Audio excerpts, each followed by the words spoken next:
a size in such and such a place, and of course that you would agree to run the enclosed pictures of Caprice eating her stuffed crust pizza. There was no choice about how you would run this article in the press. You were effectively told how to run the article in the press.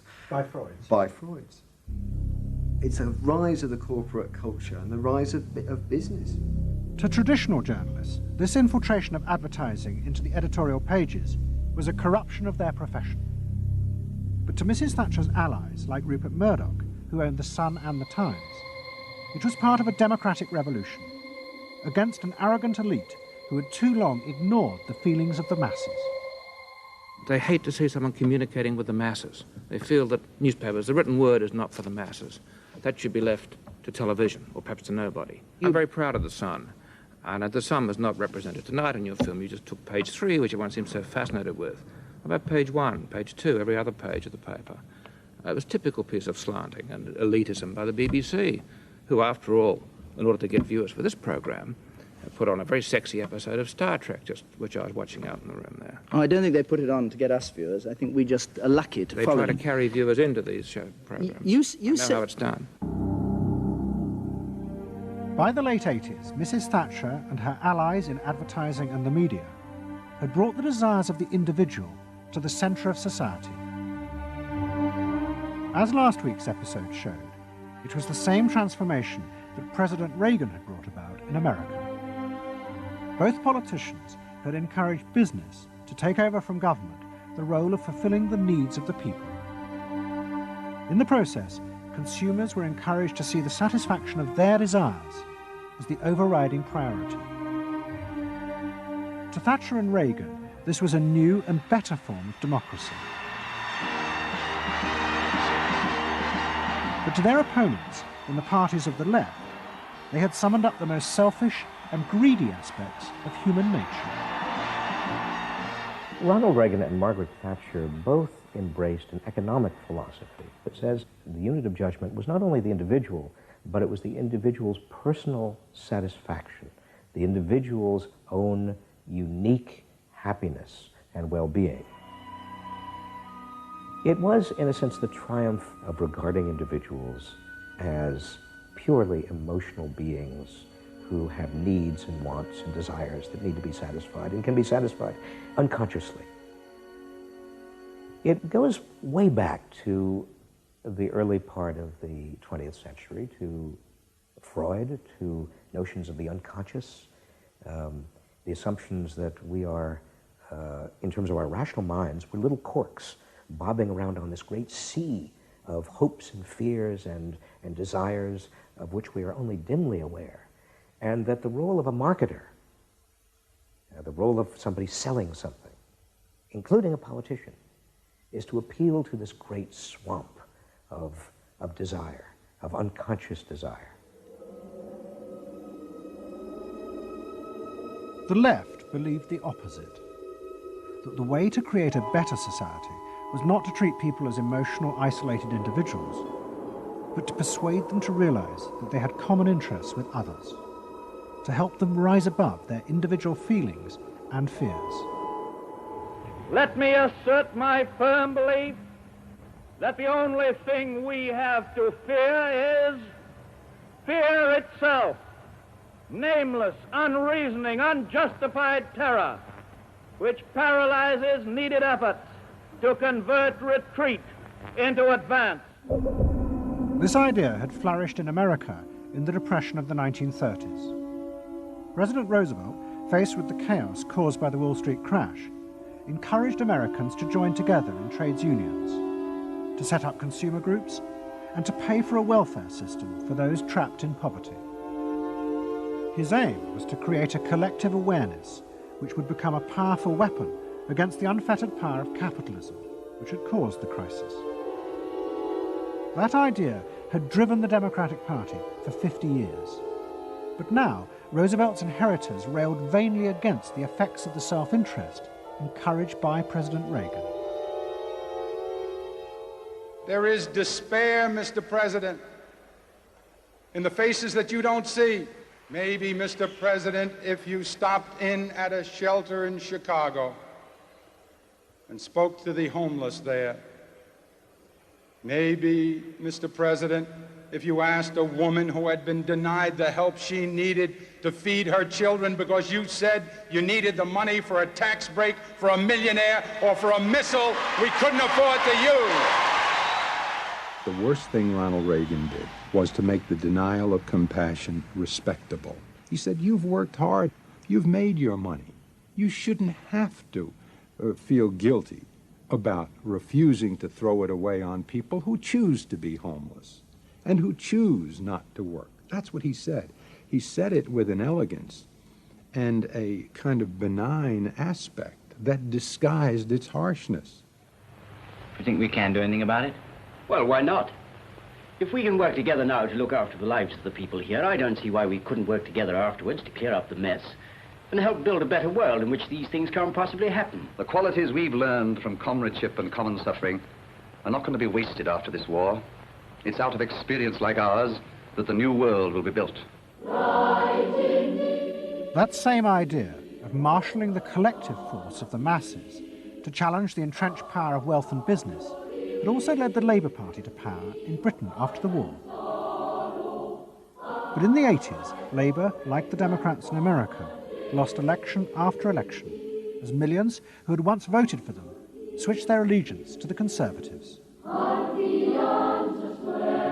There it is, going blue just about everywhere, sweeping the country. The rural parts of Britain now have gone blue. For they are the party of yesterday, and tomorrow is ours. In the face of this, a growing number within the Labour Party became convinced that if they were ever to regain power, Labour would have to come to terms with the new individualism. One of them was an advertising executive called Philip Gould, who had been a lifelong Labour supporter.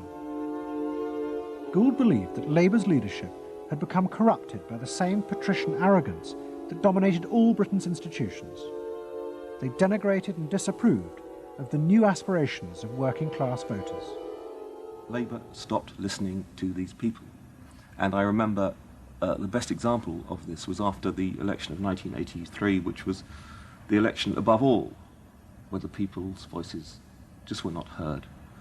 And I had dinner with a leading Labour Party figure who'd been involved in the defeat, heavily involved in the defeat, and his wife said, God, these working class people, they just, we give them education, we give them chances in life, what do? They read The Sun and they just don't vote for us.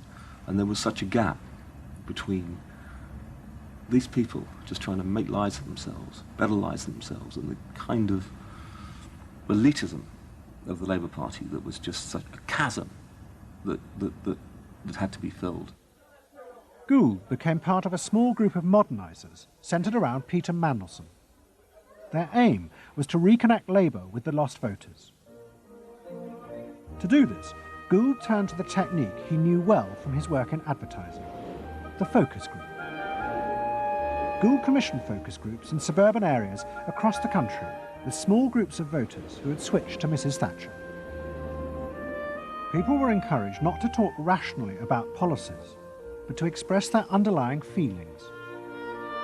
And what Gould discovered was a fundamental shift in people's relationship to politics. They no longer saw themselves as part of any group, but as individuals who could demand things from politicians in return for paying taxes, just as business had taught them to do as consumers.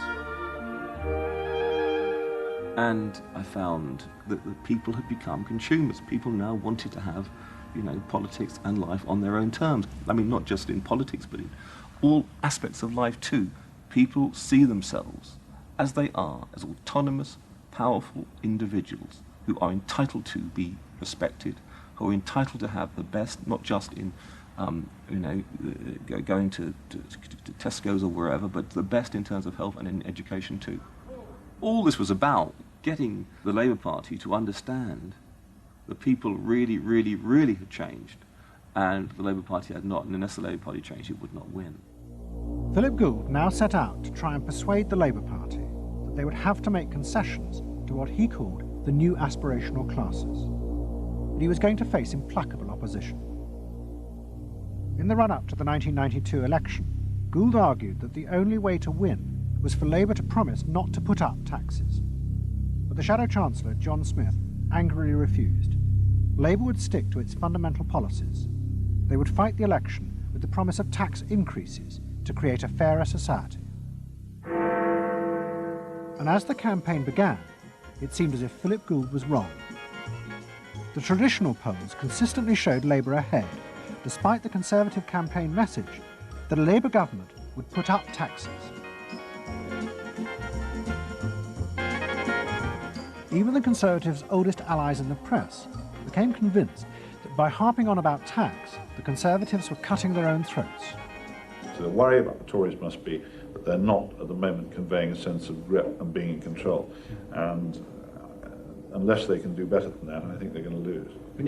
The other thing is that they still say that they are going to go on and on with this one single message of tax. And I think, part of the difficulty this morning was that you had a whole lot of people who've been going to the same press conference for 7 days, had virtually the same message thrust at them, and are kind of getting bored and restless and hitting back on it. I think the media sense a big story coming in the Tories being defeated. And the Labour Party, too, was convinced it would win and finally return to power. It's now time to meet the men and women who will form the next government. Labour Chancellor of the Exchequer, John Smith. And now, it is time for the next Prime Minister, Neil Kinnock. Those running Labour's campaign believed that by modern presentation, they would attract back the voters, yet keep the old policies. But Philip Gould was convinced that Labour were going to lose. Through his focus groups, he knew that the very people who were telling the traditional pollsters they would vote Labour were in reality preparing to vote Conservative out of self-interest. But they were too embarrassed to admit it. And John Major also knew this, because his focus groups were telling him the same thing. What do you make of the poll which puts Labour 5 points ahead? Sir, one to the Daily Mail, sir. Feel out in the streets that matters. It's feeling good on the streets, is it? It is feeling good on the streets, yes. It has been feeling surprisingly good on the streets for some time. Quite surprisingly, quite out of line with opinion polls. Don't ask me to explain it, but it feels all right. Sir? Anyway, go on. No, lads, you must sit down. We're waiting to go. John Major's victory in 1992 was a disaster for the Labour Party. The small group of reformers centred around Peter Mandelson and Philip Gould were convinced that the only way for the party to survive was to change its basic policies. But their ideas were rejected by John Smith, who had now become leader. Philip Gould left Britain to go to work for the campaign to elect Bill Clinton president in America. The 1992 election, during it and afterwards, people felt under great strain and really did feel demoralised and dejected. And then to go from this to the Clinton campaign, it was an extraordinary experience, because here suddenly I found articulated many of the ideas that I'd had but not fully myself been able to encapsulate or to articulate. If you want a president who will restore the middle class, reclaim the future for the middle class, and restore the American dream, vote for Bill Clinton in New Hampshire and send a signal to the country that we are coming together. What Gould discovered was that, like the Labour Party, the Democrats had also been doing focus groups with swing voters. The difference was that Bill Clinton had decided to tailor his policies to fit with these voters' desires. Above all, with their ferocious belief that they should only pay tax for things that benefited them, not for the welfare of others.